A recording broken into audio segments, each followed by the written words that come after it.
Olá, gente querida! Hoje é o dia 28 de fevereiro, celebramos o segundo domingo da Quaresma e a liturgia nos oferece o texto de Marcos, capítulo 9, versículos 2 a 10. A transfiguração de Jesus no Monte Tabor. O texto diz assim: Naquele tempo, Jesus tomou consigo Pedro, Tiago e João e os levou sozinhos a um lugar à parte sobre uma alta montanha. E transfigurou-se diante deles. Suas roupas ficaram brilhantes e tão brancas como nenhuma lavadeira sobre a terra poderia alvejar. Apareceram-lhe Elias e Moisés e estavam conversando com Jesus. Então Pedro tomou a palavra e disse a Jesus: Mestre, é bom ficarmos aqui. Vamos fazer 3 tendas, uma para ti, outra para Moisés e outra para Elias. Pedro não sabia o que dizer, pois estavam todos com muito medo. Então desceu uma nuvem e os encobriu com sua sombra. E da nuvem saiu uma voz que disse: Este é o meu filho amado, escutai o que ele diz. E de repente, olhando em volta, não viram mais ninguém, a não ser somente Jesus com eles. Ao descerem da montanha, Jesus ordenou que não contassem a ninguém o que tinham visto, até que o Filho do Homem tivesse ressuscitado dos mortos. Eles observaram essa ordem, mas comentavam entre si o que queria dizer ressuscitar dos mortos. Palavra da salvação. Glória a vós, Senhor. Minhas irmãs e meus irmãos, na liturgia desse segundo domingo da Quaresma, encontramos 2 filhos. Primeiro, Isaac, na primeira leitura. Ele é o filho de Abraão, e a fidelidade de Abraão é colocada à prova. Depois encontramos Jesus, tanto na leitura da carta aos Romanos quanto no Santo Evangelho. Jesus é apresentado pelo Pai como o Filho amado, a quem nós devemos escutar. Jesus se transfigura diante de 3 dos seus discípulos, antecipando, de certo modo, a Páscoa, o mistério da ressurreição. Mas vamos olhar mais de perto as 3 leituras de hoje. Primeiro, a leitura de Gênesis capítulo 22. Como eu disse, Deus põe Abraão à prova. Ora, esse é um Deus aparentemente tão estranho. Deus deu a Abraão Isaac, o filho da promessa. E isso aconteceu depois de muitas labutas, depois de muitos sofrimentos. Agora, esse mesmo Deus pede o filho Isaac de volta.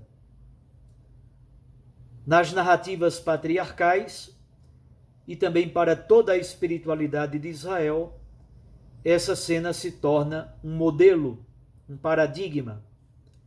Expressa exatamente a fé, a fidelidade de Abraão e também de todo Israel. A cena é conhecida erroneamente como o sacrifício de Isaac. Na verdade, Isaac não é sacrificado. Aqui se entrelaçam muitos elementos: obediência, confiança, fé, fidelidade. Abraão é capaz de oferecer o filho único, o filho da promessa. O caminho não é somente uma estrada física. Enquanto Abraão e Isaque se dirigem para o Monte Moriá, aí na verdade eles vão fazendo um percurso psicológico e também um percurso espiritual. Todo Israel e também todos nós hoje, celebrando a Quaresma, nós somos chamados a fazer o mesmo caminho de subida ao Monte Moriá com Abraão e Isaque. É a ocasião para a reflexão sobre a nossa fidelidade ao Senhor. No momento decisivo, Deus substitui Isaque por um cordeiro. Esse cordeiro é prefiguração da entrega de nosso Senhor Jesus Cristo na cruz. Tudo acontece num monte. O Monte Moriá, no caso de Cristo, o Monte Calvário. Depois, tudo se transforma em bênção. Tudo se transforma em plenitude da vida. É isso mesmo que São Paulo percebe e escreve com tanta maestria nesta leitura do capítulo 8 da Carta aos Romanos. São Paulo, por meio de 3 perguntas retóricas, cuja resposta é negativa, ele nos ajuda a compreender que Deus não está contra nós, exatamente porque ele poupou o seu próprio Filho Jesus Cristo. Deus não acusa os eleitos, ao contrário, ele nos justifica. Deus não nos condena, ao contrário, o seu Filho Jesus Cristo morreu na cruz, ressuscitou dos mortos, está à direita do Pai e intercede por nós. Este é o sinal imenso e grandioso do amor de Deus para conosco. Esta é a razão da nossa esperança. As 3 justificativas que Paulo dá são cristológicas. Deus não poupou o seu Filho, ele nos justifica, ele morreu na cruz, ressuscitou e intercede por nós. Assim, na teologia paulina, a cristologia e a soteriologia, isto é, o mistério de Cristo e o mistério da salvação operado em Cristo Jesus, são elementos centrais da teologia paulina. Agora, olhemos mais de perto o texto do Santo Evangelho. Marcos 9, 2 a 10, a transfiguração. Nós estamos na segunda parte do Evangelho de Marcos. É bom recordar que depois do capítulo 8, versículos 29 a 32, aqui começa o grande percurso da subida de Jesus para Jerusalém. E Jesus faz 3 anúncios da paixão. O texto de hoje está dentro desse contexto dos anúncios da paixão e a preparação da subida de Jesus para Jerusalém. Eu gostaria então de destacar 10 elementos do texto bíblico do Santo Evangelho. Primeiro, são 3 discípulos, Pedro, Tiago e João. Nós sabemos que no trabalho missionário de Jesus, ele chamou muitos discípulos e discípulas. Dentre eles, escolheu 12 para serem os apóstolos. Dentre os 12, escolheu Pedro, Tiago e João para participar de coisas muito importantes do seu ministério público. Pedro, Tiago e João estão na ressurreição ou no reavivamento, como queiramos, da filha de Jairo. Eles também estão aqui na transfiguração. Eles estão de frente ao monte, de frente ao templo de Jerusalém, no início do discurso escatológico de Jesus, Marcos 13, e os três também estarão lá na agonia do Getsêmani, quando Jesus suou o sangue e chorou. Eles participam de momentos fundamentais do ministério público de Jesus. 2. Tudo acontece no monte. Como disse, recorda o Monte Moriá, lá de Abraão e Isaque. Recorda o Monte Sinai, onde Moisés recebeu as tábuas da lei, e também onde Elias experimentou uma teofania. Descendo o Monte Sinai, o rosto de Moisés brilha. Monte Sinai, Monte Moriá, Monte Tabor. O monte é o lugar da teofania. O monte é o lugar da transfiguração. O monte é o lugar da revelação da glória de Deus.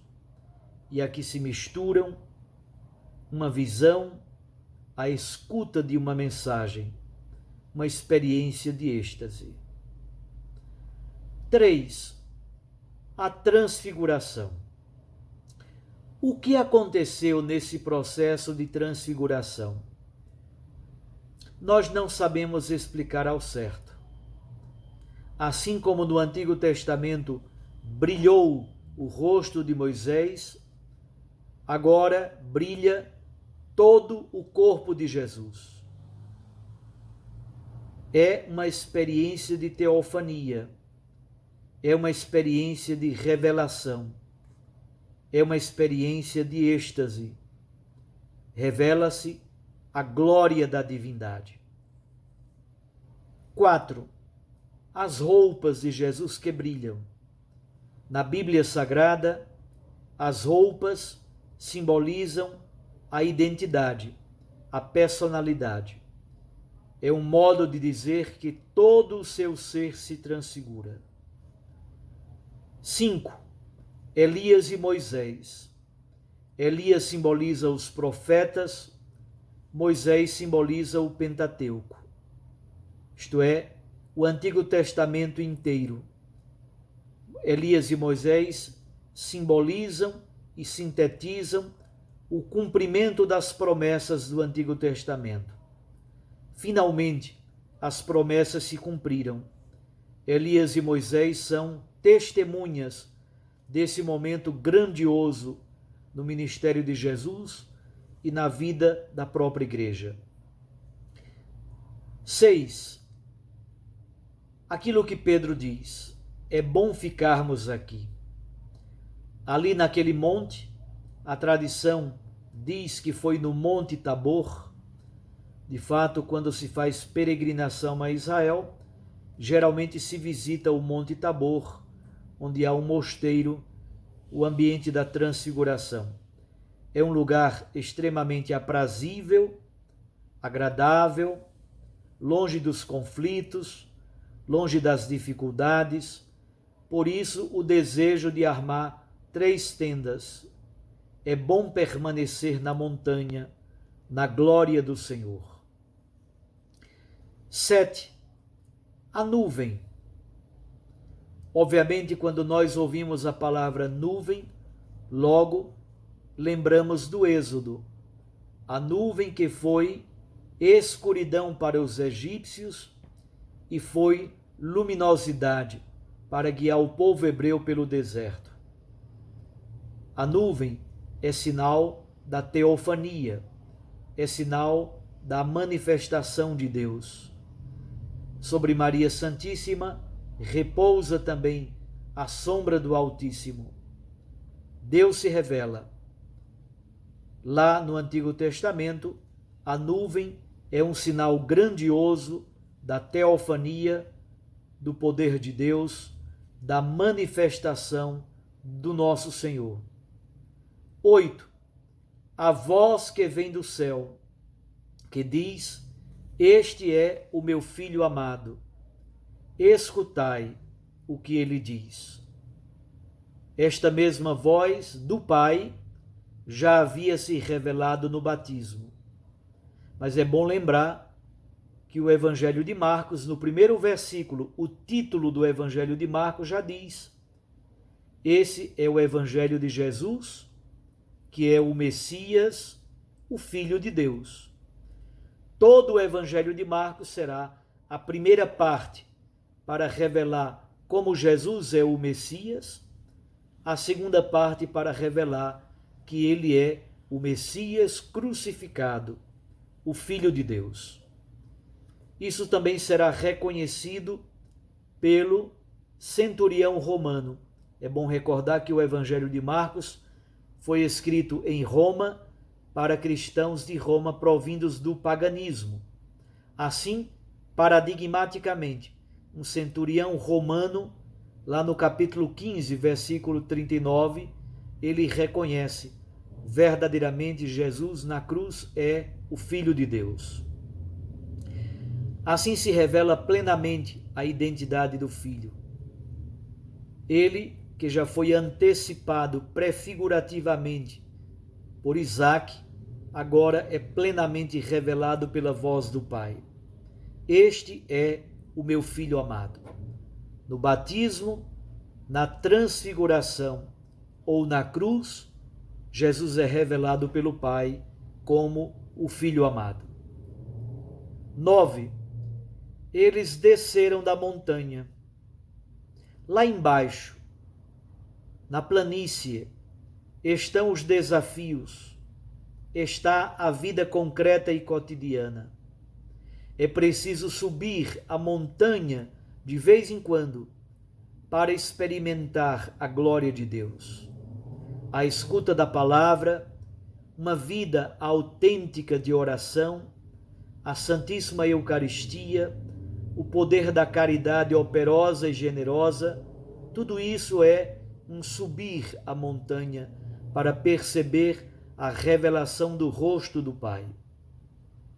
Mas ao mesmo tempo é preciso descer a montanha, porque o testemunho da glória do Senhor deve estar lá embaixo. Descer a montanha. 10.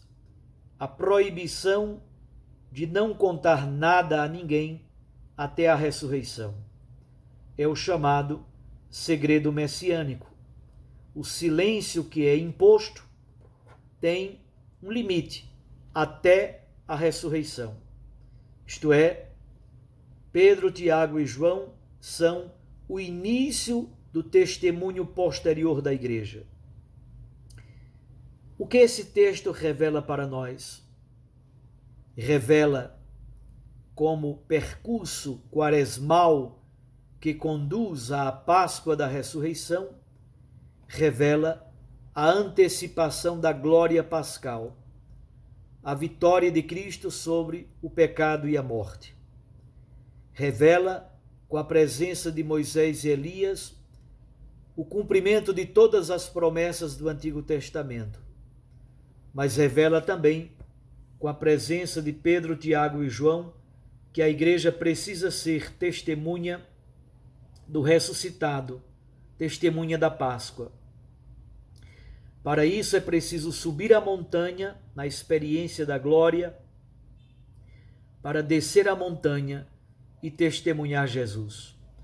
Que o Senhor também transfigure toda a nossa existência, uma existência velha, marcada pelo pecado, convertidos, renovados, transfigurados, numa existência nova, marcada pela novidade de Deus.